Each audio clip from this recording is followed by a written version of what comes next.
어제 일본 뉴스 보셨죠? 자민당 316석 국채금리 역대 최고 경신, 니케이 폭등. 소셜미디어에는 벌써 글로벌 위기 온다 가 돌고 있습니다. 그 뉴스대로 움직이면 돈을 잃습니다. 오늘 숫자를 분해해서 보여드릴 건데 분해하고 나면 진짜 무서운 게 일본이 아니라는 걸 알게 됩니다. 영상 끝까지 보시면 지금 봐야 할 지표 5개와 헤드라인에 휘둘리지 않는 판별법 3가지를 가져가실 수 있어요. 질문 3개를 던지겠습니다. 40년 국채가 사상 최고인데 글로벌 금리 위기의 시작인가? 금리 인상 반대론자인 다카이치 밑에서 왜 금리가 폭등하는가? 그래서 내 포트폴리오는 어떻게 해야 하는가? 세 번째 답이 궁금하시겠지만 첫 번째와 두 번째를 모르면 세 번째가 도박이 됩니다. 순서대로 갑시다. 316석이 왜 위험한지 숫자 3개면 충분합니다. 261석이면 법안 통과, 310석이면 헌법 개정 발의, 316석에 유신의 36석까지 352석 재정 확장, 방위비 GDP 2% 이상, 헌법 개정을 동시에 밀어붙일 수 있어요. 전후 70년간 일본 정치를 잡아온 견제와 균형이 사실상 해제된 겁니다. 선거 전 지지율 82%, 선거 후에도 67%, 중국이 판다 빼앗고 수산물 끊고 여행 금지까지 걸었는데 일본 국민이 분노한 건 중국한테였지 다카이치한테가 아니었습니다. 중국이 다카이치를 이기려다 82%를 선물해준 꼴이죠. 이 권력이 잘 쓰이면 잃어버린 30년의 종식, 잘못 쓰이면 2022년 영국 트러스 모멘트의 일본판입니다. 45일 만에 총리가 채권 시장한테 잘린 그 사건이요. 그런데 여러분이 진짜 신경 써야 할 건 일본 정치가 아닙니다. 정치 뒤에 숨어있는 숫자예요. 여기부터 집중하셔야 합니다. 올해 예산 122.3조엔, 사상 최대, 국채이자 비용만 31.28조엔, 전년 대비 10.8%가 늘었습니다. 이자만 내는데 예산의 4분의 1이 넘게 들어가는 거예요. 부채 잔액 1344조엔, GDP의 약 200%, 28년 만에 재정흑자를 달성했다고 자축했는데 추경을 반영하면 8천억엔 적자로 뒤집힙니다. 축하 파티를 열고 보니 청구서가 더 컸던 거죠. 이게 왜 여러분 계좌와 연결되는지 설명하겠습니다. 1월에 40년물이 4.2%로 사상 최고를 찍었습니다. 선거 후 되돌려서 지금은 10년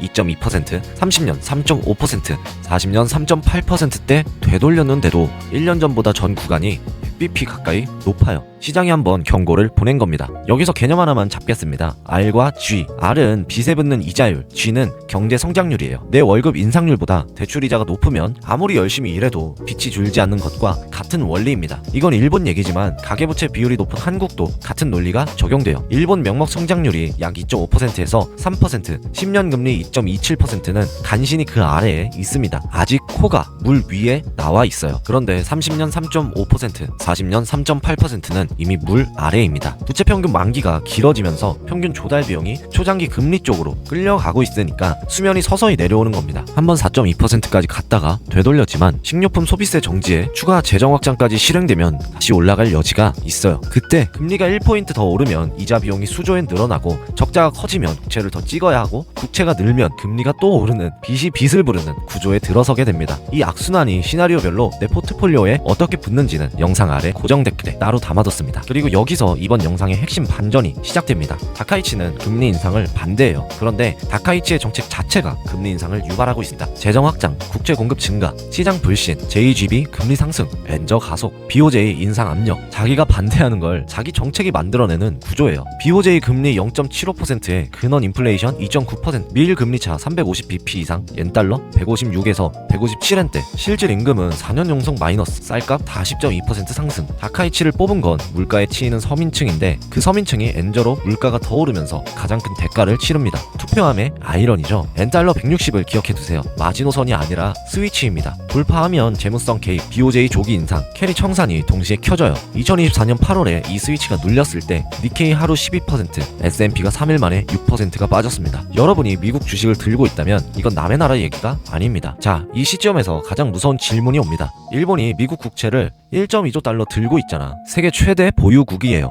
이 돈이 빠져나가기 시작하면 여러분이 들고 있는 미국 주식의 할인율이 올라가고 밸류에이션이 눌립니다. 이걸 팔면 끝 아니야? 근데 여기서 반전이 있습니다. 이 공포가 실제로 얼마짜리인지 숫자로 분해하면 풍경이 완전히 달라집니다. 자본 송환 컨센서스, JPM, 골드만, 노무라 전부 비슷합니다. 2에서 3년에 걸쳐 월 20에서 40억 달러. 미국 10년 금리에 미치는 영향? 연간 15에서 25bp. 그런데 여기가 중요합니다. 실제 데이터는 반대 방향이에요. 2025년 3월 이후 엔화가 4% 10% 올랐는데 일본 투자자들은 팔기는커녕 해외 자산을 7.5조엔 순매수했습니다. 사상 최대 규모입니다. 소시에테 제네랄 확인. 실제 데이터는 송환과 반대 방향. 20조 달러 캐리 붕괴라는 헤드라인도 뜯어보면 20조 달러는 일본 전체 FX 수합 시장이에요. 대부분 해지와 무역 금융이지 투기가 아닙니다. 실제 투기적 캐리는 BIS 기준 2,500에서 5천억 달러, 절반 이상이 2024년 8월에 이미 청산됐고요. 헤드라인은 공포를 팔고 숫자는 다른 얘기를 하고 있는 겁니다. 이제 반대쪽 저울 베센트가 뭘 깔아놨는지 보겠습니다. 장기채 공급 동결, 10년 금리에 마이너스 20에서 40bp, 바이백 분기 380억 달러, 장기채를 사들이는 그림자 QE,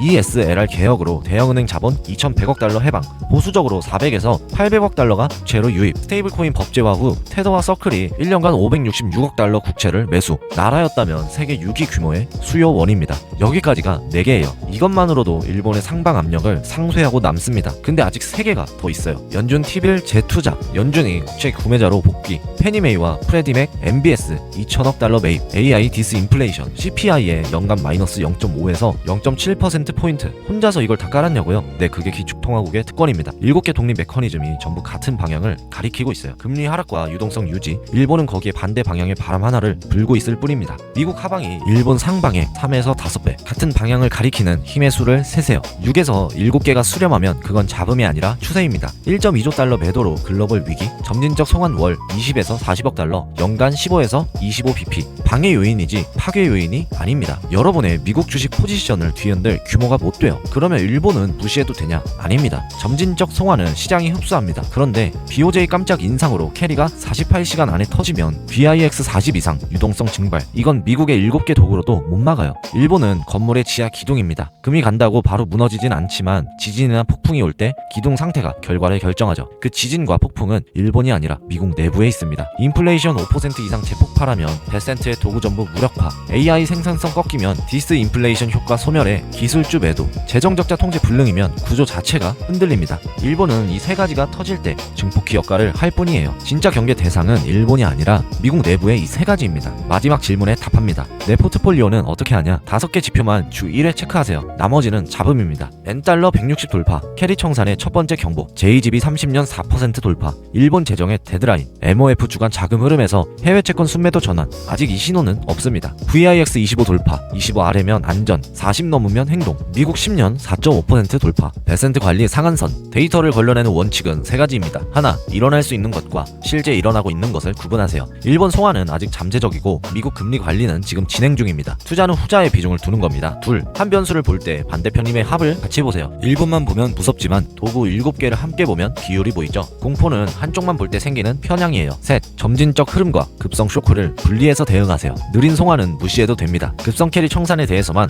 포트폴리오 2에서 3%로 VIX 콜옵션이나 엔화롱을 보험으로 깔아두세요. 터지면 본 포지션 손실을 상쇄하고 안 터지면 소액 프리미엄으로 끝나요. 코스피는 상대적 유리 구간에 있습니다. 엔저 지속 시 수출 경쟁력이 올라가고 PBR 0.9배대에는 니케이 1.3에서 1.5배 대비 역사적 할인. 다만 2월 9일 4.1% 급등은 미국 AI주 반등이 주 엔진이었지 다카이치 단독 효과가 아닙니다. 화요일 코스피 0.1%, 니케이 2.3% 숫자가 증명하죠. 관세 리스크도 남아있어요. 60% 확률로 특별법 통과하면 15% 복귀, 30% 확률로 25% 발효되면 자동차 섹터 직격탄. 2월 12일 본회의가 분기점입니다. 다카이치의 316석은 무섭습니다. 40년 국채가 4.2%를 찍고 되돌린 것도 3.8%, 여전히 무섭습니다. 하지만 숫자를 분해하면 미국이 3에서 5배 더 큰 힘으로 반대 방향을 누르고 있어요. 그 구조가 깨지려면 미국 내부에서 깨져야 합니다. 인플레 재폭발, AI 버블 붕괴, 재정적자 통제 불능. 진짜 경계해야 할 건 일본이 아니라 이 3가지입니다. 헤드라인에 반응하면 돈을 잃습니다. 같은 방향을 가리키는 힘의 수를 세세요. 오늘 영상에서는 5개 지표와 3원칙을 드렸는데 이걸 실제 포트폴리오에 적용하려면 한 단계가 더 필요합니다. 각 지표가 임계점을 돌파했을 때 어떤 자산을 어떤 비율로 조절해야 하는지 시나리오별 대응 매뉴얼을 별도로 만들어 뒀습니다. 아래 고정 댓글 링크에서 받아보실 수 있어요. 숫자는 거짓말을 하지 않습니다. 문제는 우리가 숫자를 보기 전에 헤드라인을 먼저 본다는 거죠. 구독과 좋아요 부탁드립니다. 오늘 영상 여기까지입니다. 감사합니다.